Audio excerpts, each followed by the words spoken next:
You know what it is, the Kid Cortez, Brooklyn Murder Have Gang. And when I'm on the tube, you know what I tune into. Subscribe now, rapgrid.com. The link will be somewhere over here, you heard? Holla.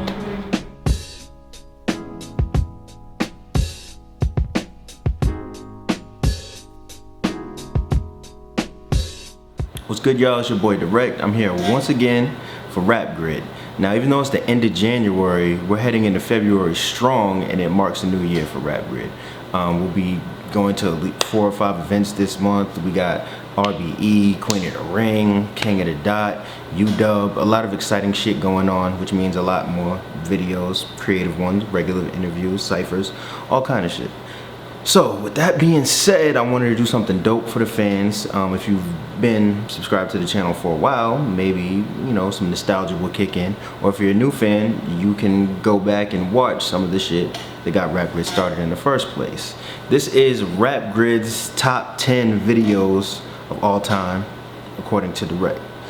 So let's get it rolling. Number 10, Head Ice, the power of battle rap, embrace your people. The nigga start losing strength in his legs, like he start buckling. You know what I'm saying? I had to grab the nigga. Like, yo, you good, my nigga? He like, yeah. He like, yo, they not gonna believe me. Head Ice gives a lot of great interviews. He basically tells this story of meeting a fan. The fan was so shocked to meet him, he forgot he had a cell phone. He was taking a picture, his hand was shaking all over the place. When son was grabbing the joint, he was shaking crazily, right? So I grabbed the joint, snapped a picture with him, with love, sent him on his way. It's hilarious, but at the same time, it's such a real story. You have to check that out, and if you're a fan of Head Ice, you'll definitely love all of his Rap Grid videos. Number 9, Ilmac gives an in-depth breakdown of his battle with Paste. And a lot of my motivation was to do what people say couldn't be done, beat Paste in Toronto, you know, and you can try to like rationalize anything, but that's what happened, period. Ilmac doesn't normally do interviews, so we kind of got him to come out of his shell. He did like a funny little blog responding to Paste's post-battle interview, but a lot of people that might not be fans of Ilmac don't really get the depth and the levels to which he reaches when he prepares for a battle. So this is a good video if you just want to get a really cerebral view of what it's like to prepare for a rap battle. Number 8, Pen and Jin, story time with Poison Pen. You squint your eyes and look deceitful. That's why God loved Chinese people. What's up, man? I'm bro back, son. Yo, I'm back. Now, story time with Poison Pen comes as a direct result of Poison Pen being the coolest dude in the world and having some of the best stories I've ever heard in my life. So the whole point of Storytime with Poison Pen is trying to get Pen to recall shit that he tells me off camera all the time.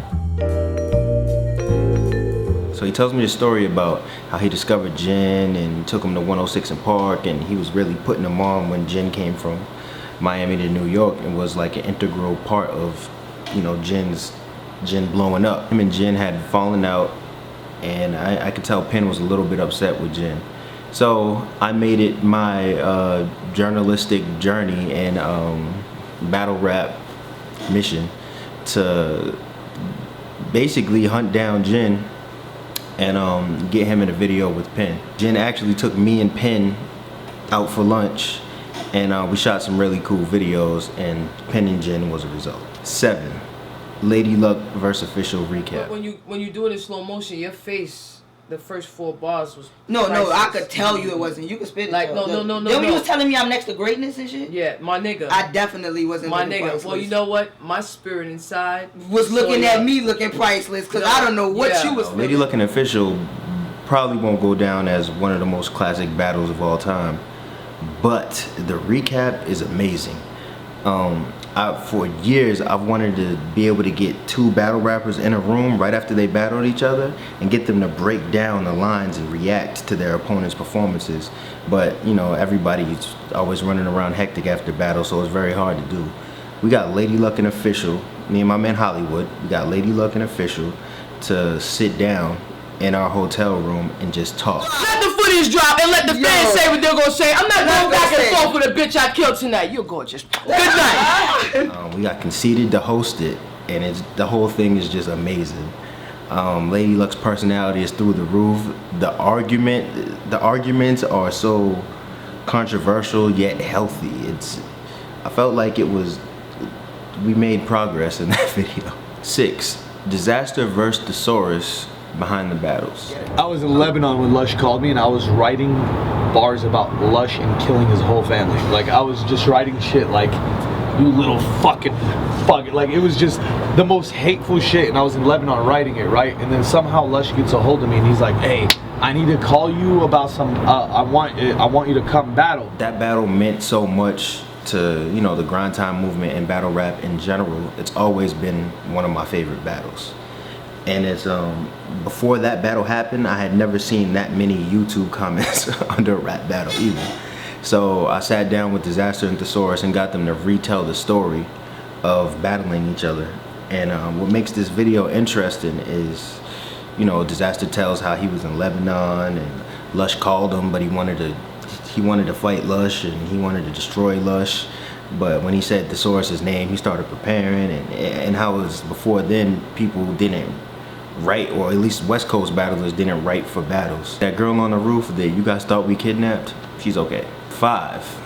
Soul Khan responds to Sue Surf. If someone was like, got at me in a battle, like Sue Surf today said, like he said, oh fuck Soul Khan up, you know, battle wise, presumably, and like I don't care, like I'm battled in 5 years. Ever since Soul Khan has stopped battle rapping, he's changed a little bit. His outlooks on the world have changed, maybe for the better. He's a lot more considerate, and he pays close attention to things around him and how his words affect people. His response to Sue Surf saying, I will fuck Soul Khan up, was dope because it let fans see Soul Khan as some of his peers see him right now. And it's different hearing these type of things come from a battle rapper. 4. DNA versus Disaster behind the battles. The chick is drunk. She spills sweet and sour sauce all over my fucking sheet. So I'm barking on her, I'm mad tired. I'm like, yo, everybody get out. Just get out, man, get out. So I'm fucking mad in the room. And then I guess me being so mad, that's how I started coming up with all the shit. I started putting all together, everything. So, you know what I mean? In like the matter of 3 hours, I had 2 rounds. Now, Behind the Battles is supposed to be a documentary series. We've done one on Jazz the Rapper, Cortez, Hollow, the list goes on.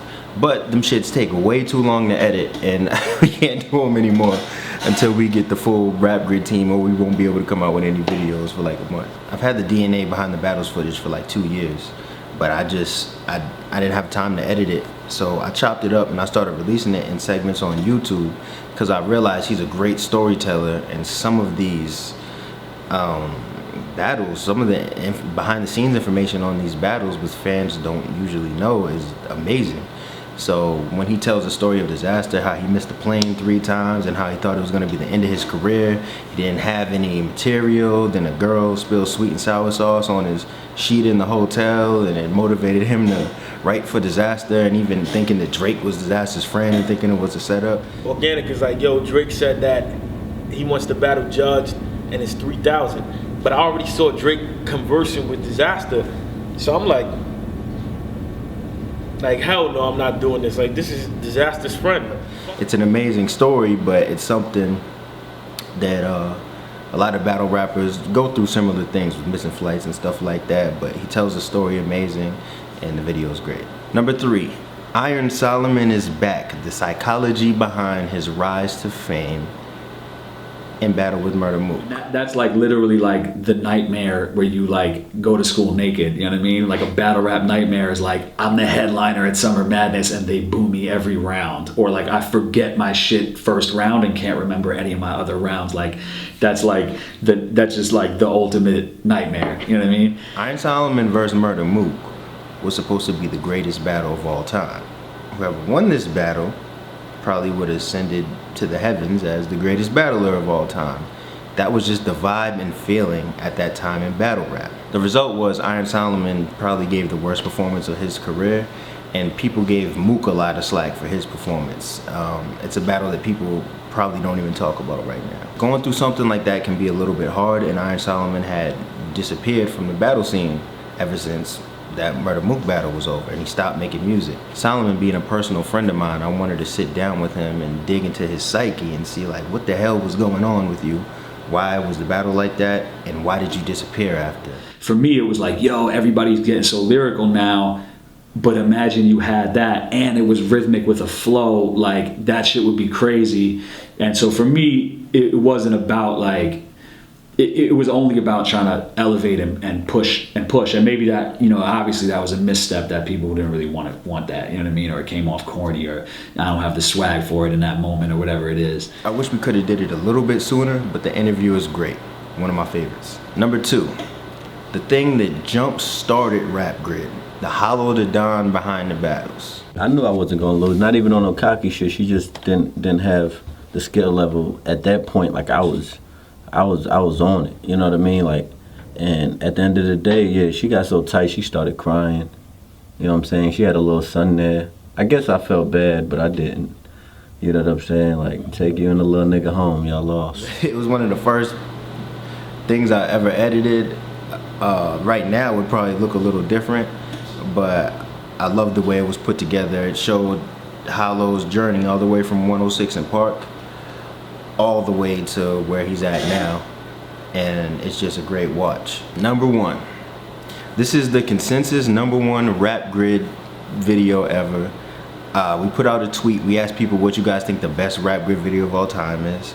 99% of people said this, and when this video dropped, it got a whole lot of attention. It's the video where Daylight and Maury talk about sleeping in the car and dealing with racism and Watts. If I want to get out of this, why would this be something I try to get her used to?